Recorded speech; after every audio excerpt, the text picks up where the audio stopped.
qu'on sache comment les mots se prononcent. Merci.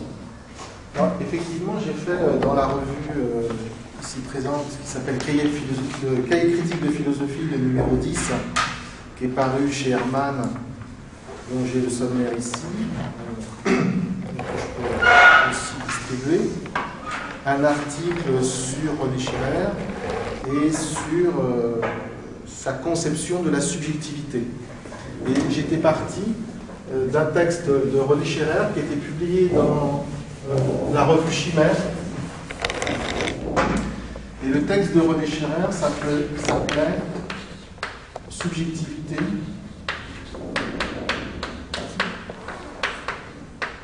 Hors sujet. Je me demande s'il n'a pas été repris dans quelque chose où il y a également un texte sur Félix. Non, peut-être pas. Remanié, peut-être pas. Mais enfin, c'est ça. Ça s'appelle Subjectivité hors sujet. Subjectivité, ah, c'est ça. C'est au singulier ou au pluriel? Au singulier? Je ne sais plus. C'est au pluriel. Au pluriel. C'est au pluriel, subjectivité. Ce qui se comprend mieux puisqu'on est dans Oui. les multiplicités de Deleuze, un petit peu, et de Guattari. Oui. On est dans les multiplicités. Donc, on va arriver un petit peu à cette conception. Ce que je voulais dire, c'est retracer un petit peu l'histoire de la découverte de toutes ces philosophies, notamment à partir des années 70. Moi, je suis arrivé à Vincennes en 1973 et j'ai découvert un certain nombre de philosophes qui étaient professeurs de philosophie, comme René Schirrer, Gilles Deleuze, François Châtelet, Jean-François Lyotard. N'étant pas marxiste, j'allais pas au cours des professeurs marxistes. Mais à travers les philosophes que je viens de nommer, j'ai découvert ce qu'on a appelé les philosophies du désir et qui m'ont interpellé. Moi qui, dans les années terminales, avait surtout travaillé sur Descartes et sur Sartre, et sur le prolongement que Sartre avait fait de la phénoménologie, en travaillant sur justement ce que Husserl appelle l'intersubjectivité. Donc la notion d'intersubjectivité intervient dans la méditation, la méditation cartésienne numéro 5, donc à la fin du volume. Donc les problèmes que se posaient à l'époque Sartre et Husserl, ce sont des problèmes, c'est le problème d'autrui, de la relation autrui. Mais comme ils sont tous les deux cartésiens, ils s'en tiennent à ce qu'on appelle le cogito. Je veux dire en latin je pense, pour ceux qui sont étrangers. Et donc, la seule chose, j'avais découvert Sartre, il faut le dire aussi, par L'être et le néant, dans lequel il avance une notion qui est donc il y a le cogito de le je pense, la subjectivité enfermée en elle-même, et ce qu'il avance, c'est le cogito d'autrui.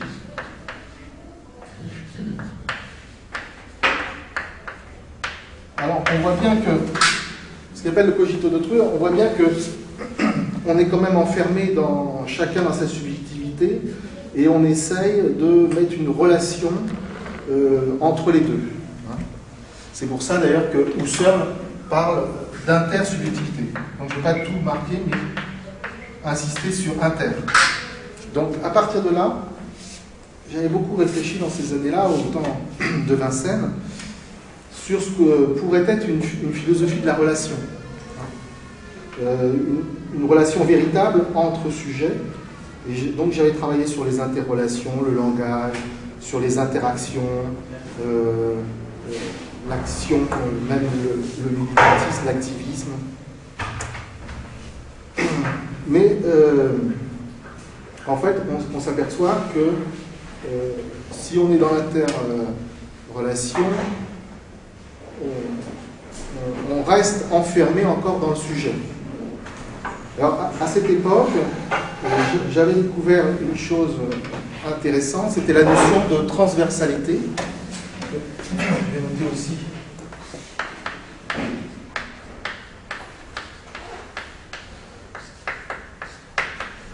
Transversalité que j'ai découvert dans un titre, et aussi à l'intérieur du volume, un titre de Félix Guattari, qui s'appelle Transversalité et psychanalyse, et qui est paru en 72.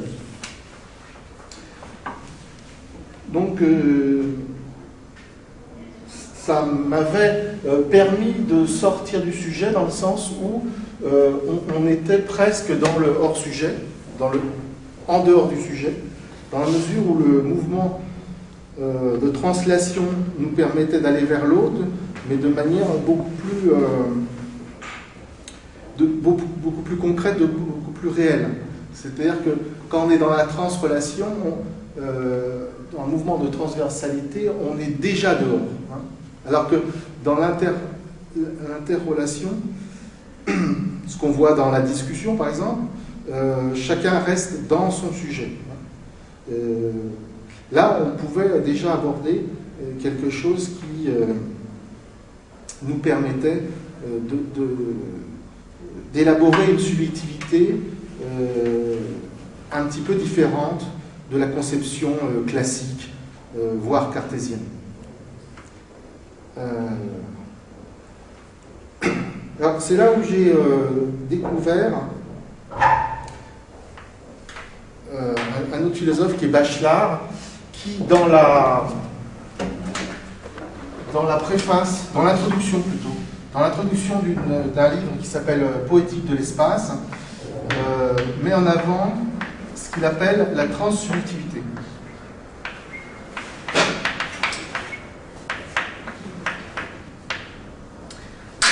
Et la transsubjectivité, c'est ce qui lui permet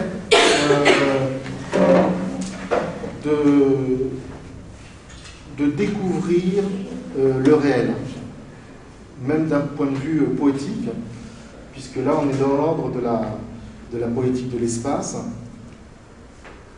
Ce qui était intéressant aussi avec Bachelard, notamment dans ce livre sur la poétique de l'espace, c'est qu'on passait d'une conception temporelle, hein, chez Husserl et chez Sartre, notamment de l'esprit, à une conception spatiale. Donc, c'était intéressant puisque on pouvait déboucher sur quelque chose de ce qu'on appelait à l'époque mondain ou cosmique, voire universel. Et du coup, je suis un petit peu sorti de cette philosophie de la relation pour déboucher sur une philosophie du mouvement. Alors évidemment, j'ai retrouvé Héraclite, hein, qui dit que tout se meut, tout bouge. Et ça a été un moment fort puisque cette découverte, cette redécouverte, cette rencontre avec Héraclite s'est faite à travers Nietzsche notamment.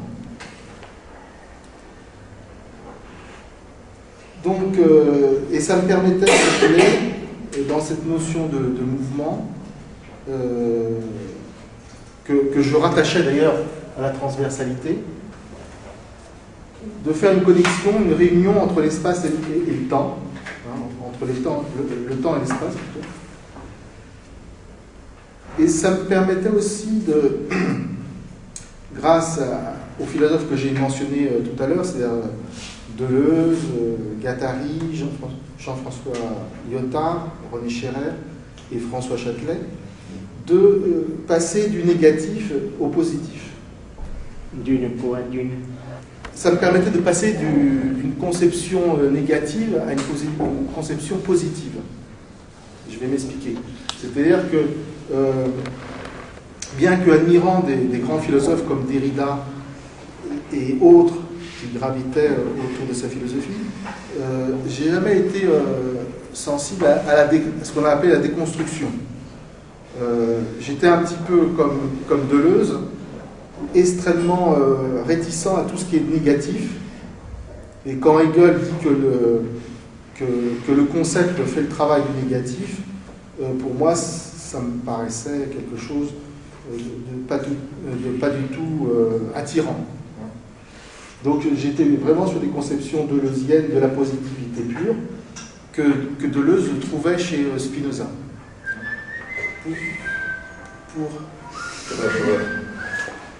Pour Spinoza, la réalité est pleine, positive, affirmative, et les individus sont nus, les individus sont animés par le conatus, par le désir de durer, par l'effort de persévérer dans leur être, et donc il n'y a pas de négatif, ou du moins si le négatif existe, il est plutôt à éliminer. Il est plutôt à éliminer dans le sens où l'éthique de Spinoza consiste à passer d'une perfection moindre à une perfection plus grande. Ce qu'il appellera le troisième genre de connaissance et la science intuitive. Donc j'étais plus ou moins dans cette vision-là. Mais en fait, on est encore dans l'ordre du constat.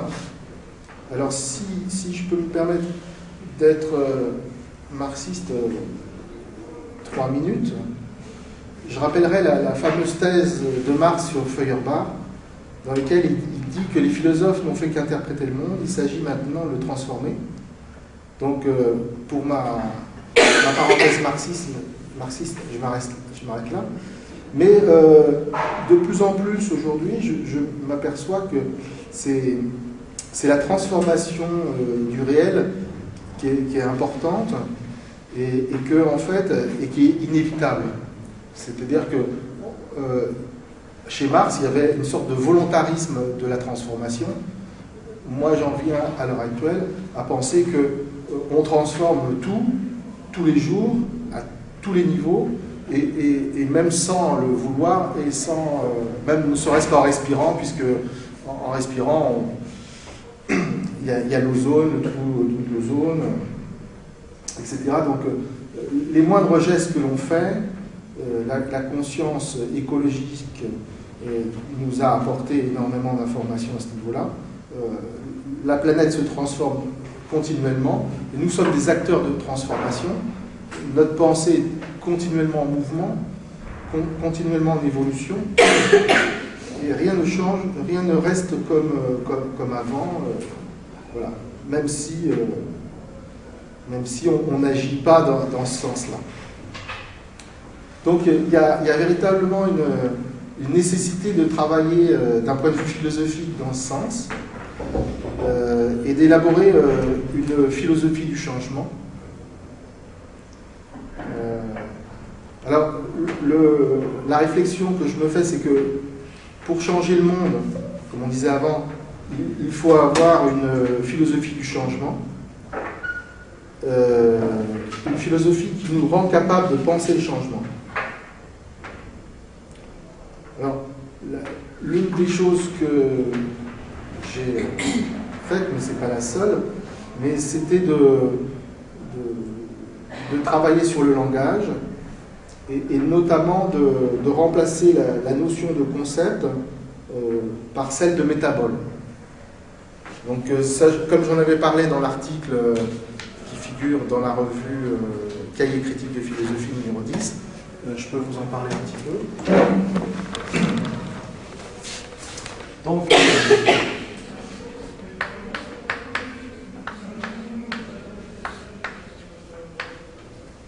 le métabole, c'est ce qui me permet de remplacer le concept. Je l'ai forgé en parallèle avec le symbole. Le symbole, on sait ce que c'est la réunion symbolée, c'est la réunion de deux éléments qui permettent de créer du sens. Métabolé, ça vient d'un mot grec métabolé, et qui veut dire changement. Donc, c'est vrai que de plus en plus, de nos jours, on critique la notion de concept, Même hier, j'ai entendu une phrase où on disait qu'il n'était pas question d'une philosophie conceptuelle, mais plutôt au contraire d'une philosophie anticonceptuelle. Mais là, encore, on reste sur le négatif, puisqu'on ne trouve pas la possibilité de nommer quelque chose que l'on critique et que l'on doit utiliser néanmoins, puisqu'il n'y a pas de mots pour le remplacer. Donc je me suis exercé, habitué à parler plutôt de métabole plutôt que de concept. Donc ça a un avantage, c'est que, si vous voulez, le concept enferme, le concept délimite une idée bien précise, alors que le métabole est quelque chose, une notion dynamique. Alors, toutes les notions ne sont pas des métaboles. Ce qui est intéressant, j'avais déterminé, mais il peut y en avoir d'autres, déterminé 3 caractéristiques du métabole. La première caractéristique, c'était que le métabole était dynamique. C'est-à-dire qu'il entraîne les idées, il permet à une idée de se développer. En cela, il est dynamique. Sa deuxième caractéristique, c'était qu'il était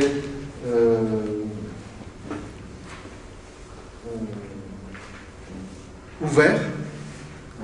Autant un concept est fermé, autant le métabole est ouvert. C'est-à-dire que c'est une idée qui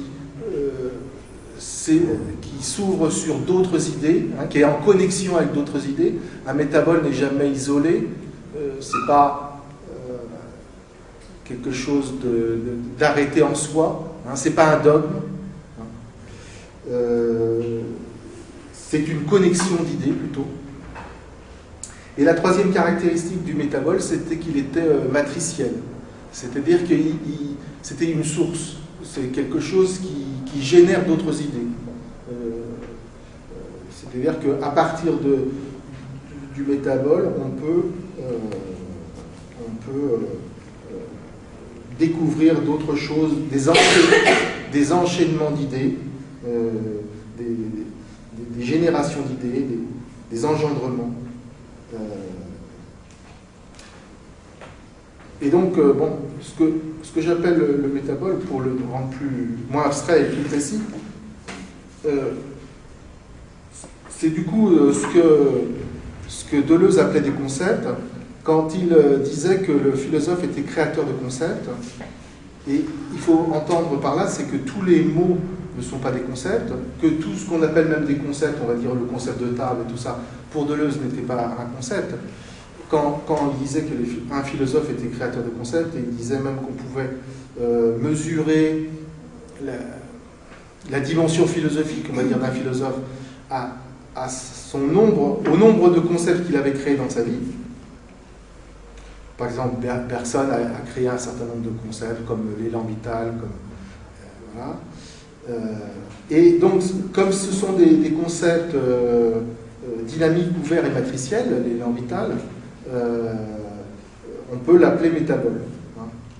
Donc, en fait, reprenant un petit peu la phrase de Deleuze, en quoi le philosophe serait un créateur de concepts, je pourrais dire, en paraphrasant, que le philosophe est un créateur de métabole. Et j'entends par métabole une idée créatrice, originale, que le philosophe met en avant et qui lui appartient en propre. Donc, chez Spinoza, on a un certain nombre comme ça de métaboles qui sont aussi, par exemple, la joie, évidemment le connaissance. On cherche comment les mots se prononcent.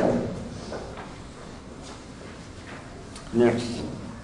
Alors, effectivement, j'ai fait dans la revue ici présente, qui s'appelle Cahier critique de philosophie, le numéro 10, qui est paru chez Hermann, dont j'ai le sommaire ici. Je peux distribué un article sur René Scherer et sur sa conception de la subjectivité. Et j'étais parti d'un texte de René Scherer qui était publié dans la revue Chimère. Et le texte de René Scherer s'appelait, sauf que je viens de nommer, j'ai découvert ce qu'on a appelé les philosophies du désir, et qui m'ont interpellé, moi qui, dans les années terminales, avait surtout travaillé sur Descartes et sur Sartre, et sur le prolongement que Sartre avait fait de la phénoménologie, en travaillant sur justement ce que Husserl appelle l'intersubjectivité. Donc la notion d'intersubjectivité intervient dans la méditation, la méditation cartésienne numéro 5, donc à la fin du volume. Donc les problèmes, un petit peu, les deux côtés, on est dans les multiplicités. Donc on va arriver un petit peu à cette conception. Ce que je voudrais dire, c'est retracer un petit peu l'histoire de la découverte de toutes ces philosophies, notamment à partir des années 70. Moi, je suis arrivé à Marseille en 1973 et j'ai découvert un certain nombre de philosophes qui étaient professeurs de philosophie, comme René Scherer, Gilles Deleuze, François Châtelet, Jean-François Lyotard. N'étant pas marxiste, j'allais pas au cours des professeurs marxistes, mais à travers les problèmes que se posaient à l'époque Sartre et Husserl, ce sont des problèmes, c'est le problème d'autrui, de la relation autrui. Mais comme ils sont tous les deux cartésiens, ils s'en tiennent à ce qu'on appelle le cogito. Qui veut dire en latin je pense, pour ceux qui sont étrangers. Et donc, la seule chose, j'avais découvert Sartre, il faut le dire aussi, par L'être et le néant, dans lequel il avance une notion qui est donc il y a le cogito, le je pense, la subjectivité enfermée en elle-même, et ce qu'il avance, subjectivité,